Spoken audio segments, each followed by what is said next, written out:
కాంగ్రెస్ ను పాతాళంలోకి తొక్కడం ఖాయం. రేవంత్ ఎన్ని డ్రామాలు చేసినా బీఆర్ఎస్ దే గెలుపు. నకరాలు చేస్తున్న పోలీసుల పేర్లు రాసి పెట్టుకుంటాం.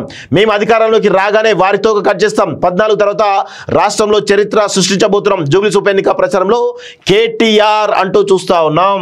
సో ఇక్కడ కేటీఆర్ చాలా ఎక్కువ ఊహించుకుంటున్నాడు తనను తాను. సో జూబ్లీస్ ఉప ఎన్నికల్లో గెలిచిన తర్వాత మొత్తం పాతాళంలోకి దొక్కుతాము, అది చేస్తాం ఇది చేస్తాం అని చెప్పేసి పగటి కళలు అంటా ఉన్నాడు. త్వరలో అధికారంలోకి వస్తామని చెప్పి పగటి కళలు అంటా ఉన్నాడు. ఇంకొక 3 సంవత్సరాల్లో బీఆర్ఎస్ పార్టీని సమూలంగా తెలంగాణ ప్రజలు మర్చిపోతారు. రాసి పెట్టుకోండి, ఇది రాసి పెట్టుకోండి. కేటీఆర్ కానీ హరీష్ రావు కానీ పొసగర్ వాళ్ళిద్దరు. కేసీఆర్ ఏమో ఫామ్ హౌస్ బయటికి రాడు. వీళ్ళిద్దరూ కంప్లీట్గా 100% బీఆర్ఎస్ పార్టీ హరీష్ రావు చేతుల్లోకి వెళ్ళేటువంటి ఒక ప్రయత్నం అయితే కార్యకర్తలు చేస్తూ ఉన్నారు. ఆయన హరీష్ రావు ఏం చేయట్లేదు, ఆటోమేటిక్గా ఆయన చేతిలోకి పార్టీ వెళ్ళిపోతుంది. అలాంటప్పుడు కేటీఆర్ ఏం చేస్తాడు, చేతిలో వెళ్ళిపోతాడు. అదే జరుగుతూ ఉంది ఇక్కడ. జూబ్లీహిల్స్ ఉప ఎన్నికల్లో జరుగుతూ ఉన్నాయి, రసవత్తరంగా జరుగుతూ ఉంది. బీఆర్ఎస్ పార్టీ గత 4-5 రోజుల క్రితము చాలా బలంగా ఉన్నమాట వాస్తవం. 4-5 రోజుల నుంచి చేతిలో పడ్డది. ఆల్రెడీ ఓటమి ప్రమాదాలు ఉంది. రేవంత్ రెడ్డి ఏదైతే చెప్తున్నాడో 30,000 మెజారిటీ కాంగ్రెస్కు ఖాయం అనేది చాలా స్పష్టంగా కనబడతా ఉంది. సో ఇప్పుడు ఇక్కడ విషయం ఏంటి అంటే, గత 4-5 రోజుల నుంచి సోషల్ మీడియా ఎందుకు వీక్ అయింది, కేటీఆర్ ఒకసారి మీరు అనలైజ్ చేసుకోవాలి.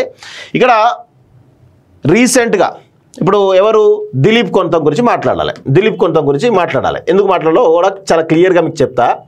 ఎందుకంటే ఇప్పుడు సోషల్ మీడియా మొత్తం కూడా ఈయన హ్యాండర్లో ఉంది కదా, బీఆర్ఎస్ పార్టీ సోషల్ మీడియా అంతా ఈయన హ్యాండర్లో ఉంది కదా.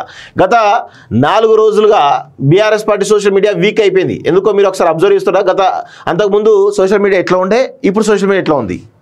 సో అందుకే నేను బీఆర్ఎస్ పార్టీలు ఏమంటారు తెలుసా, దిలీప్ కొంత మేమంటాం జనరల్గా, కానీ బీఆర్ఎస్ పార్టీలు కేడీ అంటారు. ఎందుకంటే 2 రోజుల క్రితం ఈయన భార్య ఎవరైతే స్వర్ణ కిలార్, నాకు పేరు ఐడియా లేదు, స్వర్ణ కిలార్ అనుకుంటా, ఆమె యొక్క బర్త్డే జరిగింది. ఎక్కడ, ఒక ఫామ్ హౌస్లో జరిగింది. దానికి చాలామంది కూడా అటెండ్ అయ్యారు. ఆ ఫామ్ హౌస్లో జరిగినటువంటి ఆ పార్టీకి ఫండ్ ఎవరు ఇచ్చారు,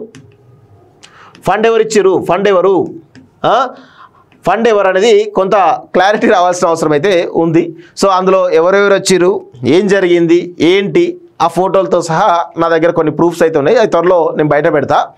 అదేవిధంగా ఈ ఫామ్ హౌస్లో ఆ బర్త్డే పార్టీకి ఫండ్ చేసింది ఎవరు, ఇది ఒక ప్రధానమైన ప్రశ్న.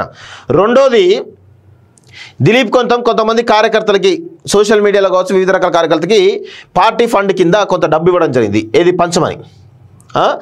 ఆ డబ్బు మళ్ళా తిరిగి దిలీప్ కొంత దగ్గరికి పోయిందా లేదా, ఎంత పోయింది ఏంటి అనే వివరాలు త్వరలో బయట పెడతా. దానికి సంబంధించినటువంటి పూర్తి డేటా మన దగ్గరికి వస్తూ ఉంది. ఆల్రెడీ కొంత డేటా రావడం జరిగింది, ఇంకొంచెం వచ్చిన తర్వాత పూర్తి డేటా వస్తుంది. సో మీరు అబ్జర్వ్ చేయండి, ఇవన్నీ దిలీప్ కొంతం అనేటువంటి వ్యక్తి రేవంత్ రెడ్డి కోవట్. ఎందుకు అంటే దిలీప్ కొనతం రెడ్డి, మీరు గుర్తుపెట్టుకోండి, దిలీప్ రెడ్డి కొనతమినే రెడ్డి, రేవంత్ రెడ్డి.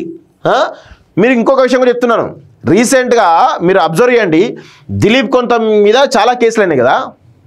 కొన్ని కేసులు క్వాష్ అయినాయి, కొట్టుడుపోయినాయి. కొన్ని కేసులు ఎందుకు కొట్టుడుపోయినాయి అంటే, ప్రభుత్వం నుంచి అడ్వకేట్ జనరల్గా సంబంధించినటువంటి పబ్లిక్ ప్రాసిక్యూటర్ ఉంటారో కొంత వీక్గా వాదిస్తే కొట్టుకుపోతాయి. ఏది జడ్జి దగ్గర, ఇది అందరూ గుర్తుపెట్టుకోండి. సో తను క్వాష్ ఇస్తాడు, నేను ఇది చేయలేదు, నాకు సంబంధం లేదు అంటాడు. సో అటు అడ్వకేట్ జనరల్ పీపీ నుంచో ఒక రిక్వెస్ట్ పోతుంది, ఏంది కావచ్చేమో రోల్ లేదేమో అని చెప్పేసి అనుకుంటారు. అప్పుడు ఏం చేస్తారు, ఆ కేసులు క్వాష్ చేస్తారు. దాదాపు కొన్ని కేసులు క్వాష్ అయినాయి. ఎందుకు క్వాష్ అయినాయి, దీనికి ప్రధాన కారణం ఏంది, ప్రభుత్వంలో ఎవరు సహకరిస్తున్నారు. నేను 100% చెప్తాను, దిలీప్ కొంతం రెడ్డి రేవంత్ రెడ్డి కోవట్ అని నేను బలంగా చెప్తా ఉన్నాను. సో అందుకే మీరు 4-5 రోజుల నుంచి చూడండి, మొత్తం చేతికిపడ్డది. ఎందుకంటే ఈ 4-5 రోజుల నుంచి బీఆర్ఎస్ పార్టీలో ప్రతి అంశాన్ని కూడా రేవంత్ రెడ్డికి చేరవేస్తున్నది దిలీప్ కొంతం. 100% ఇది వాస్తవం. సో దాంతో మొత్తం బీఆర్ఎస్ పార్టీ సంబంధించిన ప్రతి అంశం కూడా ఈరోజు అన్ని లాక్ అయిపోయినాయి. కంప్లీట్గా అధికార పార్టీ ఉంది కాబట్టి ఆటోమేటిక్గా వాళ్ళు చేసే ప్రయత్నం వాళ్ళు చేస్తూ ఉంటారు. ఏదైతే వీళ్ళను ప్రతిపక్షాన్ని ఎట్లా కట్టడి చేయాలా, ఏ విధంగా ఫండింగ్ని ఏ విధంగా ఆపాలి, ఏ విధంగా డబ్బులు రాకుండా చేయాలి, ఇవన్నీ కూడా అధికార పార్టీ చెలాయిస్తుంది. ఎందుకంటే అధికారం వాళ్ళ దగ్గర ఉంది కాబట్టి. ఇప్పుడు ఇవన్నీ ఎవరికి ఇన్ఫర్మేషన్ అన్నీ ఎట్లా పోతున్నాయి, ఫోన్ ట్యాపింగ్ దగ్గర పోతున్నాయి. ఆ ఫోన్ ట్యాపింగ్ చేసేంత సినిమా ఉందా ఈ ప్రభుత్వంలో, ఏమీ లేదు. కేవలం దిలీప్ కొంత లాంటి వాళ్ళు ఒక 5-6 ఉన్నారు, వాళ్ళందరూ కూడా ఇటు రేవంత్ రెడ్డికి ఇన్ఫర్మేషన్ ఇస్తుంటే రేవంత్ రెడ్డి కంప్లీట్గా ఆ బీఆర్ఎస్ పార్టీని కంప్లీట్గా ఎక్కడికక్కడ చెక్ పెడుతూ పోతా ఉన్నాడు. అందుకే 4-5 రోజుల నుంచి బీఆర్ఎస్ పార్టీ కంప్లీట్గా డౌన్ అయిపోయింది. మీరు అబ్జర్వ్ చేయండి, సోషల్ మీడియాలో కూడా బీఆర్ఎస్ పార్టీ ప్రచారం పెద్దగా ఏమీ లేదు. అదే కాంగ్రెస్ పార్టీ కొంచెం పుంజుకుంటా ఉంది సోషల్ మీడియాలో, వీళ్ళేమో కొంత వెనకడుగు వేసినట్టు కనబడతా ఉంది. దీనికి ప్రధాన కారణం దిలీప్ కొంత. ఈ 4-5 పాయింట్లు ఉన్నాయి కదా, వీటిపైన వివరణ బీఆర్ఎస్ పార్టీ దిలీప్ కొంత తీసుకుంటే మీకు అసలు విషయం అర్థమవుతుంది. ఇది పరిస్థితి మిత్రులారా. సో ఇది 100% వాస్తవం. ఇది ఎవరు అవునన్నా కాదన్నా ఇదే నిజం. సో ఆయన నాకు తెలిసి దీనిపైన కూడా కామెంట్ చేస్తాడు, కేసు పెట్టినా పెట్టుకోమని చెప్పి నా దగ్గర ప్రూఫ్స్ అన్నీ ఉన్నాయి. సో ఇది పరిస్థితి.